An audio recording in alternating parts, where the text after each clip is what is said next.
Good afternoon, everyone. This is my first recorded video that I have. That I want to start with a new series that will be going over different Magic the Gathering decks that have a sort of casual tone to it, while still being interesting and functional in whatever the idea is.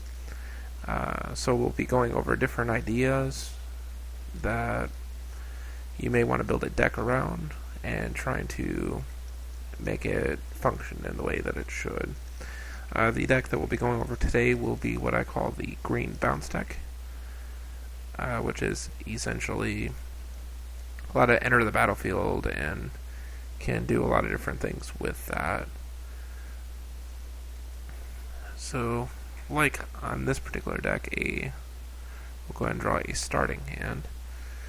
In this particular case, we would have drawn a 3 forest, a means of ramping when we hit 3 lands. Unfortunately, the deck doesn't really start to move until about 3 lands, so sometimes if you're facing against like a faster aggro deck, then you may run into some problems when you're playing. A lot of times though, the creatures you drop can usually be used as fodder. Like as an example with these wood elves, after you've played it, you get your land, you can just let it die in hopes of bringing it back later if needed. So we'll do a few turns here. I'd like to start off, I would drop a forest, and then end my turn. And then from there, I'll draw another card, drop a forest, again, end my turn, draw a card. Then usually by this time, you should start to be able to ramp, which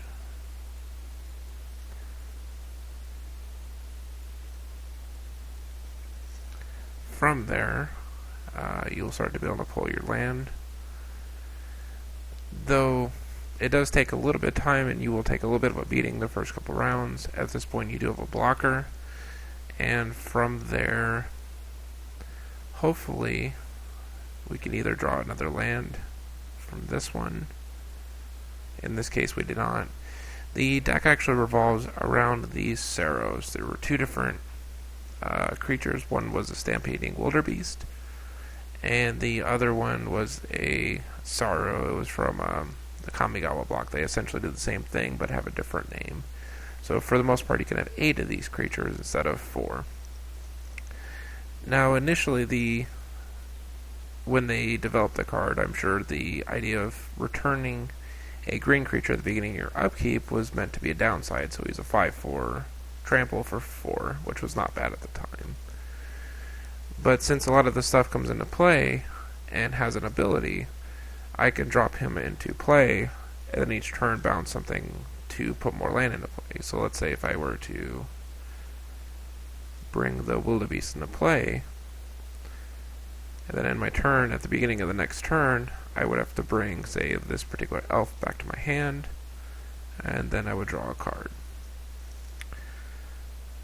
Which, from there, you'll have different enter the battlefield effects. Like in this case, I could draw a card from this guy if I already got enough land, or I can continue with, say, an acidic slime, where acidic slime would allow me to destroy enchantments or lands, or effectively you can reset the other side of the board. Now I do have a few other things in here that are not creatures, like Plow Under. Plow Under is a very powerful card if used in a certain way. Because to give you some idea, we have things in here like the Eternal Witness as a good example. When you pair that up with stampeding wildebeest, essentially you can grab a card from your graveyard and bring it back to your hand every round, which can be extremely powerful.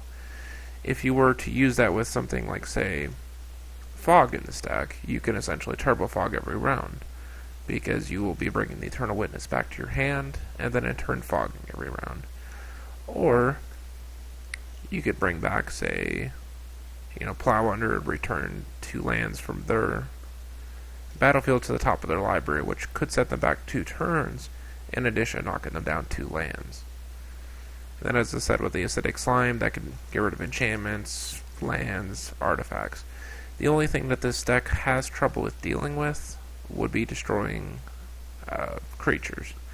Which with that, though, you could also do like Beast Within, or add other effects like that. That would still give you those abilities.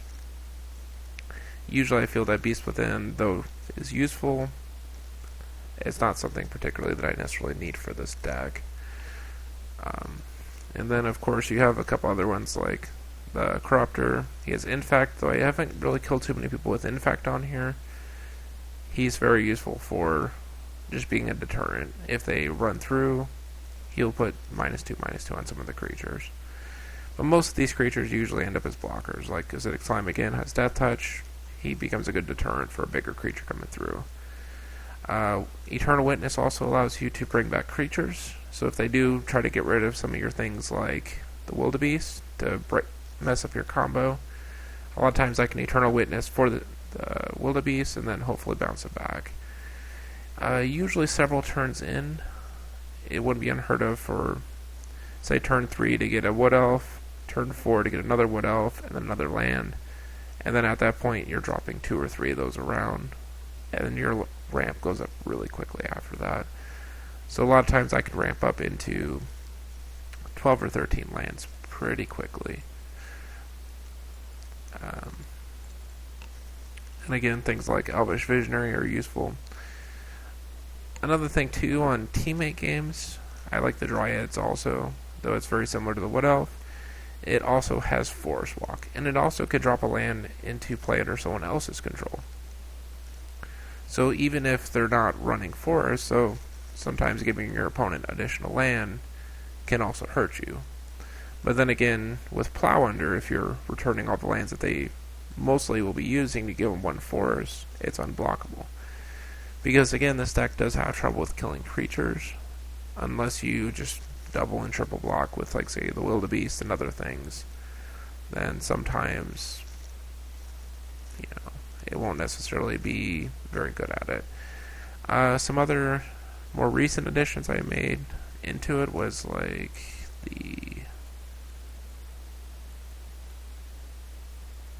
let's see here. Let's just search the deck. Like Thragtusk, for example, can very much abuse this mechanic quite greatly. Again, when it enters the battlefield, you gain 5 life. Whenever it leaves the battlefield, it also drops a 3/3 token into play. Now, since the Wildebeest will return it back to your hand, it's considered to be leaving the battlefield. When you replay it the next round, you'll gain 5 life. This essentially becomes a gain life and token engine very quickly, which can, again, kind of give you your win con if needed. Good thing about Thragtusk now is they've dropped in price dramatically after leaving Standard, but is still fairly powerful in this kind of deck. And that's why I said even very cheap decks, like this one's not very expensive, most of the cards are $1 or less. Some exceptions maybe being Thragtusk, which range for me about $3 to $4 top. So Plow Under, I think, might be a little more pricey. I can't give you a specific number on it, but I don't think it'll be more than a few dollars a piece. So again, it's about building casual decks that are still playable and do their job of whatever that job is fairly well. And that's going to be the goal of this particular series, is to kind of work with you on building those particular styles of decks. Some other things that I do want to kind of go over with at some point will be how much land you should have in a particular deck. If you're building, say, a Goblin deck and your average mana cost is 2, it's going to be a little bit different than if your average mana cost is 4 or 5. Generally, you're going to want more lands if you need to make sure that certain combos work. Usually in competitive, it's normally ideal to have a little bit more land, but if you have too much, you can get flooded, and therefore you're drawing too much land. As an example, a High Tide deck that I ran recently only runs 12 land. However, the goal is to dig for other land. So statistically speaking, you should have one land in your starting hand, because for 12 land, every 6 card will be a land. So your starting hand's 7, so ideally you should be able to hit one land in your starting hand. And because of that, since the digging power is about 3 or 4 on average with things like Ponder, Preordain, etc., mathematically I was able to work it out that 12 land would be ideal. And I'll probably go over some more information as to why and what goes into planning that. Because you kind of want to go with the average mana cost in relation to how quickly you need to get to a certain amount of lands. Usually with 20 lands like this deck runs, the goal is to hit 3 land.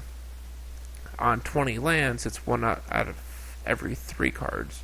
So every 3rd card is a land. So you start out with 7, you should have 2 land.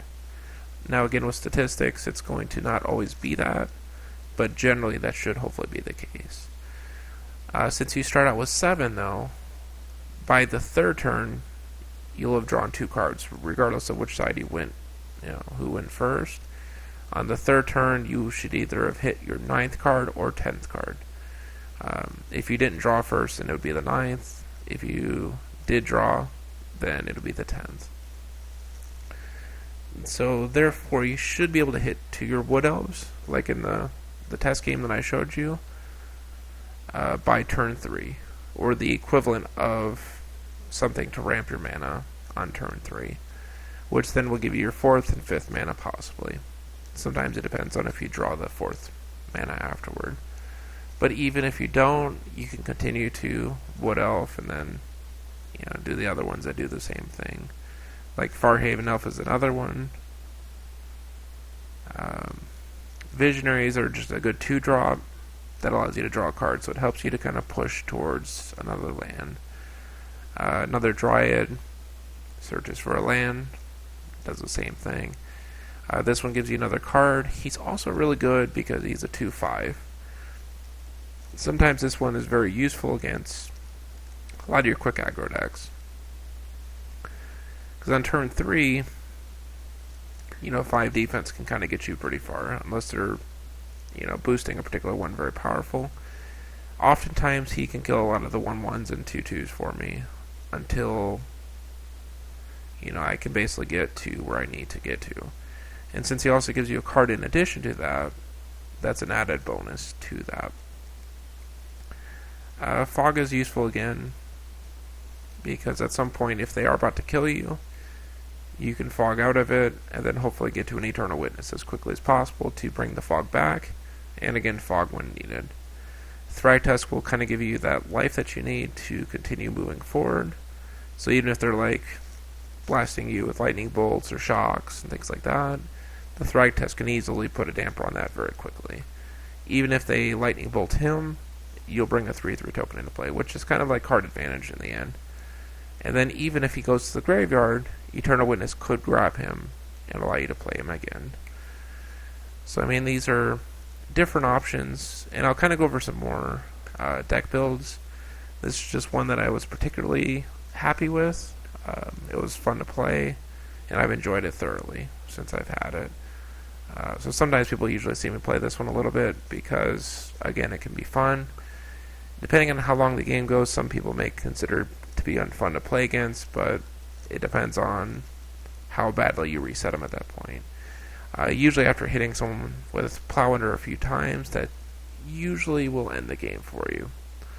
Because usually after putting about 2 to 4 lands on top of their library is kind of a game ender. So hopefully you enjoyed the video. Hopefully you might learn, as you watch these videos. Hopefully it might give you some ideas. At some point also I want to kind of go over what I call my toolbox. These are cards that I've been looking for a means of building a deck around, and I think they have potential to it. I just haven't got around to actually building a deck around it. And hopefully these kind of cards will also give you ideas as to concepts and ideas that you could use to build decks with. So hopefully you enjoyed it, and thank you for watching.